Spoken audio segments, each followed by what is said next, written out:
உங்களை மட்டம் தட்டும் போது உங்களுக்கு வைராக்கியம் வரக்கூடாது.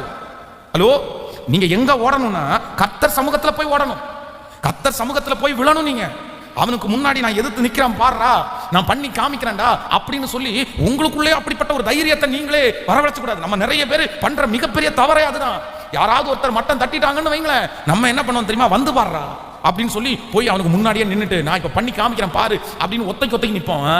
இல்ல, உங்க மாமிசத்தோட போராடினீங்கன்னா நீங்க தோற்று போனீங்கன்னு அர்த்தம். நீங்க விழுந்துருவீங்க. எப்பவுமே மனுஷன் உங்களை மட்டம் தட்டும் போது நீங்க மாமிசத்தோட என்ன பண்ண முடியாது, என்ன பண்ணக்கூடாது.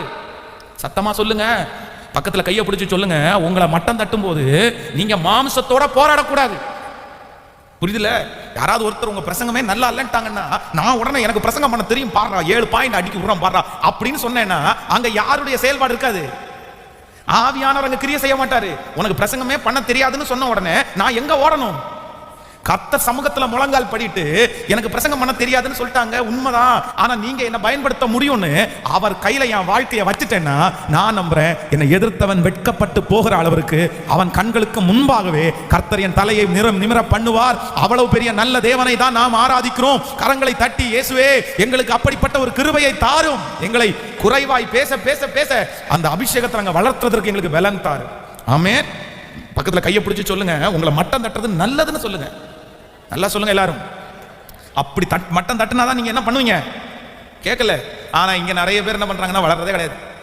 மட்டம் தட்டிட்டாங்கன்னா இன்னும் கொஞ்சம் ஒண்ணும் இல்லாம தான் போறாங்களே தவிர அதை சவாலா எடுக்க வேண்டாமா? நான் சொல்றேன், இன்னைக்கு பலிபீடத்துல இங்க நிக்கிறேன் பாருங்களேன், எத்தனை தலையில கொட்டு, எத்தனை மட்டம் தட்டுதல். நம்ம ஏன்னா ஒண்ணுமே பண்ணல, ஒண்ணுமே படிக்கல, நம்முடைய பேக்ரவுண்ட் பெரிய பேக்ரவுண்ட் இல்ல, நம்முடைய முன்னோர்களோ நம்முடைய தகப்பனோ தாயோ பெரிய படிப்பாளிகள் இல்ல. அதனால நான் அப்படித்தானே இருப்பேன். அப்போ நாங்க அதை நெகட்டிவா நினைக்கவே இல்லை. ஒருத்தர் இந்த காரியத்துல நீங்க வீக்கு, இந்த காரியம் செய்ய தெரியாது அப்படின்னு சொல்லும் போது ஆமா இன்னும் செய்ய தெரியாது அப்படின்னு போனதில்லை. சரி பார்ப்போம், கத்திரத்துல போய் ஜெபம் பண்ணுவோம், அவர் சொல்லி கொடுத்தா செஞ்சிடலாம் அப்படின்னு. ஆமென்.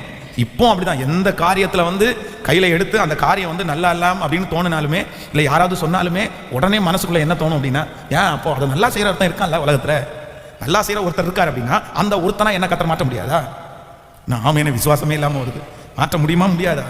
அவர் ஞானவானா மாத்திட்டாருன்னா உங்க ஞானத்துக்கு முன்னாடி யாருமே நிக்க முடியாத அளவுக்கு மாத்திடுவார். அதுதான் ஆண்டவர்.